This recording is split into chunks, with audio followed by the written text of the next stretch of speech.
Добрый день, друзья, доброй субботы. С вами Валерий Табаков, юрист. В сегодняшнем видео я хочу поделиться с вами важной информацией по делу, в котором обвиняют Вячеслава Зинченко в убийстве Ирины Фарион. Вячеслав Зинченко – это 19-летний гражданин Украины. Дело, в котором его обвиняют в убийстве Ирины Фарион, вызывает широкий общественный резонанс. И я, как юрист, друзья, не могу оставаться в стороне, когда речь идет о возможных реальных нарушениях прав человека. Все же это наша с вами Украина. Поэтому я подготовил обращение в 4 международные правозащитные организации: Международный комитет Красного Креста, Amnesty International, Human Rights Watch и Совет по правам человека ООН. В этом видео я расскажу, что содержится в этих заявлениях, какова их цель и каких результатов я ожидаю. Если вы следите за делом Зинченко или интересуетесь вопросами правосудия, подписывайтесь на канал, ставьте лайк, делитесь своим мнением в комментариях. Давайте разберем все по порядку. Почему я подготовил эти обращения? Дело Вячеслава Зинченко, задержанного в июле 2024 года по обвинению в убийстве Ирины Фарион, вызывает серьезные вопросы с точки зрения соблюдения прав человека. На основе публичной информации, включая статьи в СМИ, такие как «Украинская правда», НВ и РБК Украина, я выявил несколько проблем. Во-первых, Зинченко содержится в СИЗО более 15 месяцев. Арест очередной раз продлен до 21 ноября 2025 года без достаточных оснований, что может нарушать право на свободу. Защита указывает на видеодоказательства, где фигурант, то есть Зинченко, появляется в двойном виде, то есть в одном кадре одновременно в 2 экземплярах. Эти материалы не предоставлены стороной обвинения, несмотря на ходатайство. В-третьих, сообщается об угрозах Зинченко в СИЗО и давлении, включая так называемое признание, которое, по всей видимости, получено под принуждением, о чем сам Зинченко заявлял. В-четвертых, имеет место конфликт между адвокатами Юрием Немировским и Игорем Сулимой, который в конце концов приводит к ограничению права Зинченко на эффективную защиту. И, наконец, последнее, то, что русскоязычная семья Зинченко может сталкиваться с предвзятостью в националистическом контексте Львова. Как юрист я считаю своим долгом привлечь внимание международного сообщества к этим проблемам. Мои обращения основаны исключительно на открытых источниках, и я действую в общественных интересах, не представляя Зинченко официально, так как у меня нет ни адвокатской лицензии, ни доверенности. Каково содержание этих заявлений? Каждая из них адресована конкретной организации и фокусируется на ее мандате.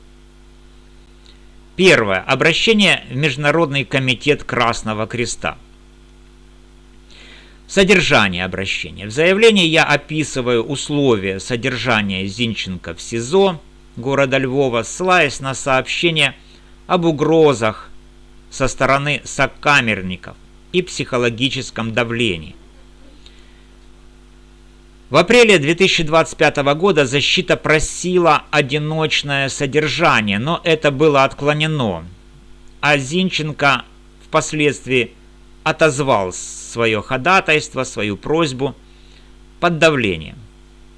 Возможно. В августе 2025 года упоминалось так называемое признание Зинченко сокамернику, которое в судебном заседании Зинченко отрицает. Я указал на возможное нарушение стандартных, минимальных правил обращения с заключенными в ООН, правил Нельсона Манделы и Конвенции ООН против пыток. Например, известны факты заявлений Зинченко о том, что его сокамерники курят прямо в камере. Цель этого обращения в Международный комитет Красного Креста – попросить комитет провести визит в СИЗО, оценить условия, расследовать давление и обеспечить гуманное обращение. Ожидаемый результат этого обращения – независимая проверка условий содержания, рекомендации властям Украины и защита Зинченко от угроз. Второе обращение в Amnesty International. Его содержание. Я указал на возможное нарушение прав Зинченко, включая произвольное содержание под стражей. Статья 9 МП ГПП. Ограничение права на справедливый суд из-за непредоставления видеодоказательств. Статья 14 МП ГПП. И риски жестокого обращения, статья 7 МП ГПП. Также я отметил имеющий место конфликт адвокатов и потенциальную дискриминацию русскоязычной семьи Зинченко, статья 26 МП ГПП. Цель этого обращения в Amnesty International – запросить срочное действие, urgent action, для пересмотра условий содержания, мониторинга суда и привлечения внимания к делу. Ожидаемый результат – публичное давление на власти Украины, возможное освобождение под залог и мониторинг следующего заседания 15 октября 2025 года. Третье обращение в Human Rights Watch. Содержание. Заявление акцентирует внимание на длительном аресте без альтернативы, сокрытии видеодоказательств, давлении в СИЗО и конфликте адвокатов, что нарушает Европейскую конвенцию о правах человека, статья 5, и МП-ГПП, статьи 7 и 14, упомянута возможная предвзятость из-за националистического контекста. Цель – попросить Human Rights Watch выпустить заявление, привлечь наблюдателей на суд и поддержать независимую экспертизу видео и других доказательств. Ожидаемый результат – публичный отчет Human Rights Watch, международное внимание и давление на Украину для соблюдения прав Зинченко. И, наконец, жалоба в Совет по правам человека ООН.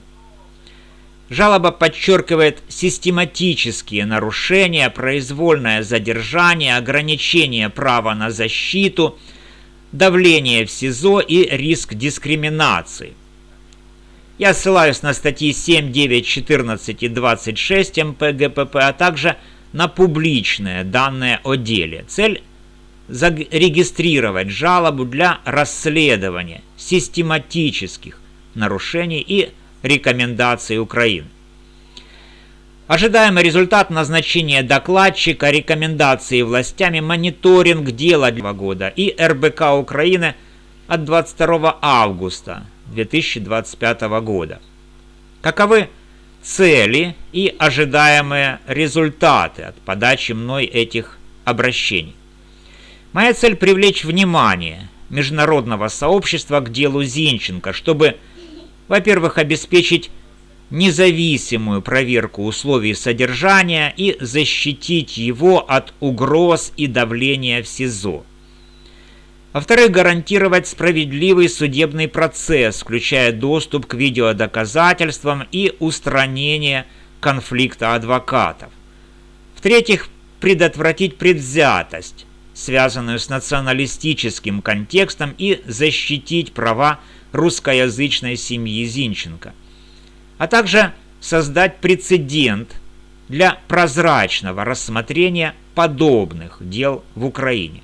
Каковы ожидаемые мной результаты? Международный комитет Красного Креста проведет визит в СИЗО и даст рекомендации по улучшению условий. Amnesty International и Human Rights Watch опубликуют публичное заявление, привлекут наблюдателей на суд 15 октября 2025 года и усилят давление на власти. ООН зарегистрирует жалобу и, возможно, назначит докладчика для анализа систематических нарушений. В идеале Зинченко получит возможность на домашний арест или более справедливый процесс с доступом к доказательствам. Почему это важно? Дело Зинченко не просто частный случай, оно отражает системные проблемы в Украине, давление на суды, ограничение прав защиты и риски для заключенных в условиях военного времени. Как юрист я верю, что международное внимание может предотвратить несправедливый приговор и защитить права человека. Я не представляю Зинченко официально, но как гражданин я не могу молчать, когда вижу потенциальные нарушения. Друзья, я подготовил и отправлю эти обращения в ближайшие дни, чтобы международные организации вмешались в дело Зинченко. Это шаг к справедливости и защите прав человека. Если вы хотите поддержать эту инициативу, делитесь этим видео, пишите свои мысли в комментариях и следите за обновлениями на канале. Кто имеет возможность и желание, донаты принимаются по реквизитам, которые будут размещены в описании этого видео и в первом закрепленном под видео комментарии.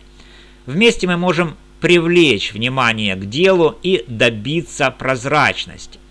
Подписывайтесь, чтобы не пропустить новые разборы, и давайте работать ради правосудия. С вами был юрист Валерий Табаков. Спасибо за внимание. До новых встреч.